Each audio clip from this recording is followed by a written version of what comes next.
Salut à tous, c'est Ilyes, j'espère que vous allez bien. On se retrouve aujourd'hui pour une nouvelle vidéo, discuter du prochain combat de Cédric Doumbé qui vient d'être officialisé, on le savait.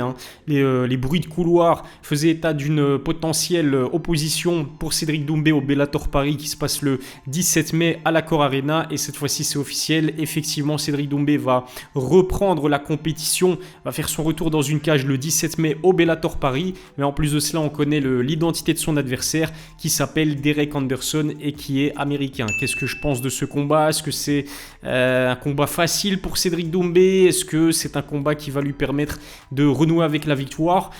Pour être honnête, allez, je vais y aller directement cette fois-ci. Je ne vais pas laisser mon pronostic pour la fin de la vidéo, mais pour moi, oui, Cédric Doumbé va rouler sur Derek Anderson.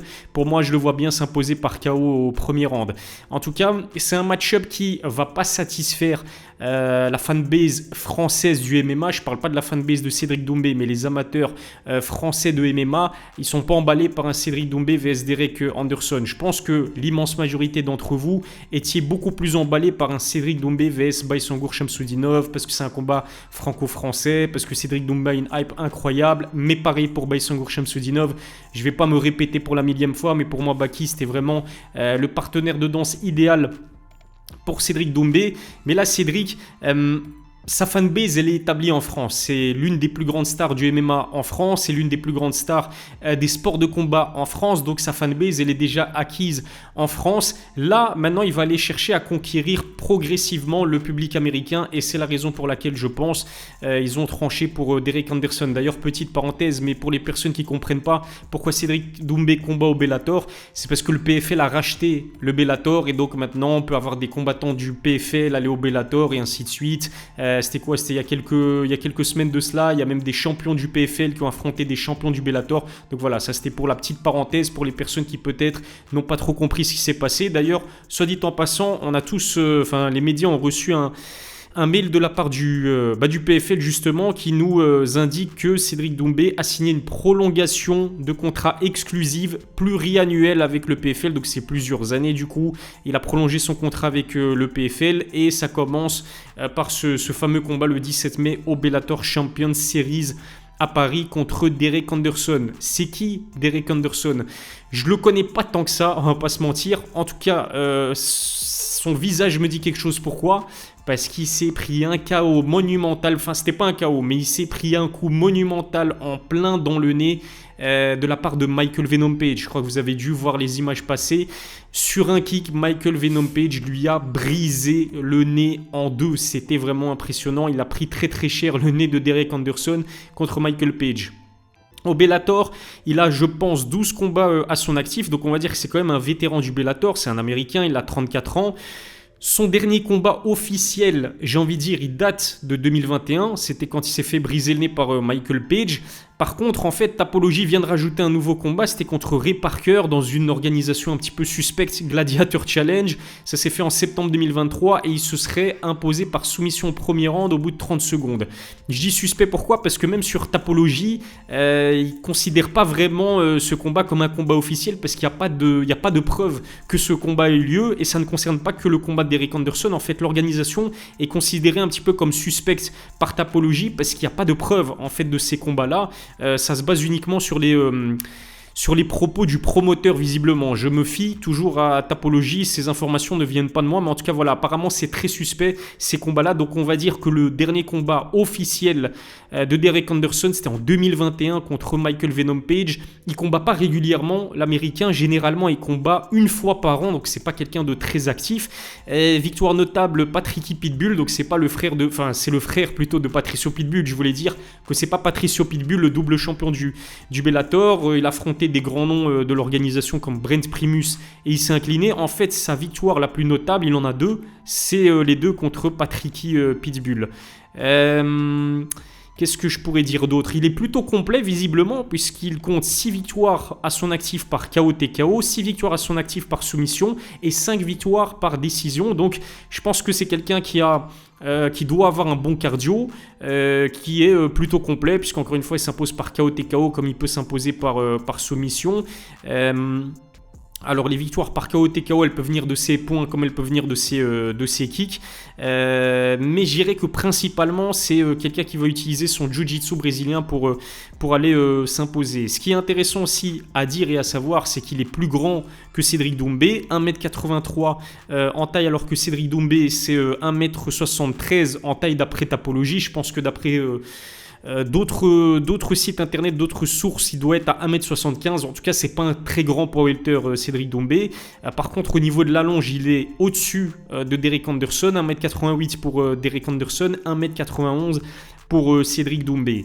Pour moi, c'est du pain béni pour Cédric. En fait, c'est vraiment un combat qui va lui permettre de relancer son train, de relancer la machine, de renouer avec la victoire. Attention, il ne faut pas non plus sous-estimer Derek Anderson, qui reste une menace, je pense, au sol. Par contre, debout, étant donné, bon, un combat n'est pas l'autre, c'est sûr et certain, mais étant donné le bouillon qu'il a pris contre Michael Venom Page, je ne serais vraiment pas étonné de voir Cédric Doumbé le hacher menu debout. Pour moi, il y a de grandes chances que Cédric Doumbé s'impose par KO premier round en utilisant son anglaise, hein, comme d'habitude. Je le vois bien stopper les tentatives d'amener au sol de Derek Anderson, et puis sur le premier contre qu'il va placer contre Derek, il va l'éteindre. Allez, peut-être pas un KO où Derek Anderson se retrouve face la première au sol, mais peut-être un KO technique. Il prend énormément de frappes, Cédric Doumbé le finalise en grand endpoint. L'arbitre voit que Derek prend énormément de coups et du coup il met un terme aux hostilités. Le match-up, il est malin. En fait, l'équipe de management de Cédric Doumbé sait très bien ce qu'elle fait, encore une fois. C'est un combat qui va lui permettre de se faire petit à petit une notoriété aux États-Unis. Le public américain sera branché devant ce Bellator Paris. Ce qu'il faut dire aussi, c'est que ce Bellator Paris, globalement, c'est une carte qui est quand même qui a de la gueule. Franchement, comparé au PFL Paris, on est sur une autre sphère. Là, il y a clairement du niveau. Il y a du Mansour Barnaoui, malgré les polémiques. Je pense que vous voyez de quoi je veux parler. Il est de retour face à Yusuke Yachi. Il y aura Slim Trabelsi, qui a été champion des poids lourds à l'ARES, qui a une très belle cote dans la catégorie des poids lourds. On a des jeunes talents comme Azel Adjouj. On a du Thibaut Goutier, on a du Yves Landu, on a du Grégory Baben. Donc il y a du talent français, comme il y a du talent à l'international aussi, parce que le combat principal, c'est Pachimix contre Magomedov. Dans le mail du PFL, on apprend aussi que malheureusement Ousmane Nurmagomedov est blessé, et du coup lui qui devait attendez, est-ce que c'était une défense de titre? Non, parce qu'il a été contrôlé positif au produit dopant. Je vais vous dire ça tout de suite.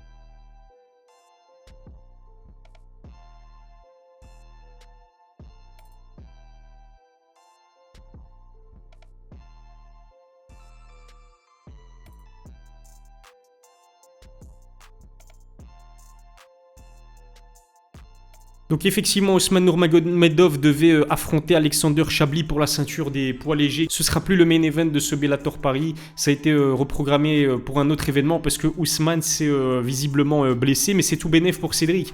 Parce que si Ousmane restait sur la carte, il serait non pas le co-main event, mais le co-main event. Alors que là, il est tranquille. Tu vois, la co-main event, c'est logique qu'il ne soit pas main event parce qu'il y a un combat pour le titre entre Pachimix et Magomedov pour la ceinture... pour la ceinture des poids coqs du Bellator, mais comme main event, c'est très très bien dans une carte quand même. Encore une fois, c'est une carte qui est assez costaud. En tout cas, je pense de loin plus costaud que le précédent PFL Paris auquel il a participé. L'occasion pour moi de dire que c'est quand même un retour à la compétition assez rapide pour Cédric Doumbé. Il a combattu le 7 mars. Il y a eu le mois de Ramadan entre-temps. Effectivement, on a pu voir qu'il a... continuer à s'entraîner même pendant le mois de Ramadan, il me semble. Ça fait depuis 1 ou 2 semaines qu'on le voit sur ses stories Instagram qu'il est passé en mode diète. Donc ça va pas être un short notice, hein. Cédric Doumbé, il était conscient qu'il allait combattre le 17 mai au Bellator Paris. Il nous l'avait annoncé d'ailleurs en conférence de presse et en interview post-combat après le dernier PFL Paris, après sa défaite par KO technique contre Baysangour Shamsudinov. Il a vraiment envie de renouer avec la victoire. Il a vraiment envie de relancer la machine en fait.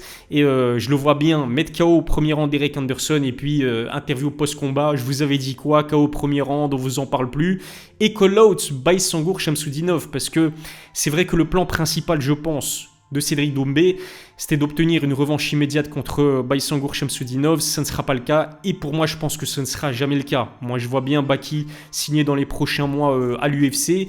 Peut-être faire ses débuts soit à l'UFC Arabie Saoudite au mois de juin, soit de faire ses débuts à l'UFC Paris au mois de septembre. C'est une possibilité. Je ne dis pas que ça va se faire à coup sûr, mais pour moi, c'est la meilleure chose à faire pour Baki qui sera considéré encore pendant de longues années, dans 5-10 ans. On se rappellera de Baki, on se dira qu'il a été le premier à avoir battu Cédric Doumbé dans une cage en MMA, même si ça s'est fait par Echard. Ça s'est pas fait par KO technique, ça s'est fait par Echard, vous vous en souvenez.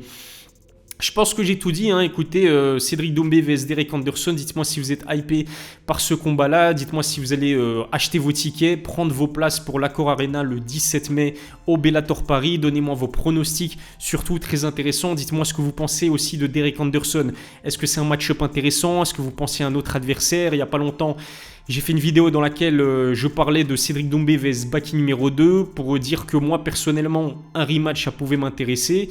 Vu la façon avec laquelle ça s'est fini au premier combat, on reste sur notre fin, c'est sûr et certain. Les 2 premiers rounds étaient équilibrés, je donnais le premier round à Baki, le 2e round à Cédric Doumbé, le 3e round allait être décisif, donc il y a un goût d'inachevé c'est sûr dans ce Cédric Doumbé, je vais y arriver, vs Baki. Pour moi, prendre un adversaire américain, encore une fois, c'est super intelligent de la part du camp de Cédric parce que ça va lui permettre d'augmenter un petit peu sa notoriété aux États-Unis. S'il est en premier rang d'Eric Anderson, ça va faire parler aux États-Unis et c'est tout bénef pour la marque Cédric Doumbé. Le public en France, ça y est, il est déjà dans sa poche. Il aurait pu combattre le premier venu. Vous croisez un gars dans la rue, même pas un poids welter, vous le mettez en face de Cédric Doumbé, ça va vendre. Et bien évidemment que le Bellator mise énormément sur Cédric Doumbé pour pouvoir faire sold out à l'Accor Arena. Je suis même pas sûr que ce soit déjà sold out. Le Bellator Paris, malgré le fait que il y a quelques semaines quand ça a été officialisé, on avait quand même déjà du Slim Trabelsi, du Mansour Barnaoui, du Ousmane Nurmagomedov, du Pachimix. Donc c'est quand même du beau monde, du Hazel Adjouj, etc., etc. Mais je ne suis pas sûr que c'est déjà sold out. Par contre là, le fait d'apprendre officiellement que Cédric Doumbé est sur la carte du Bellator Paris, là je pense que la vente des tickets va tout simplement exploser et s'envoler. Merci de m'avoir suivi, abonnez-vous à ma chaîne si ce n'est toujours pas le cas, activez la cloche pour recevoir les notifications, lâchez un pouce bleu, ça fait toujours plaisir. On se dit rendez-vous très vite pour une nouvelle vidéo, d'ici là prenez soin de vous.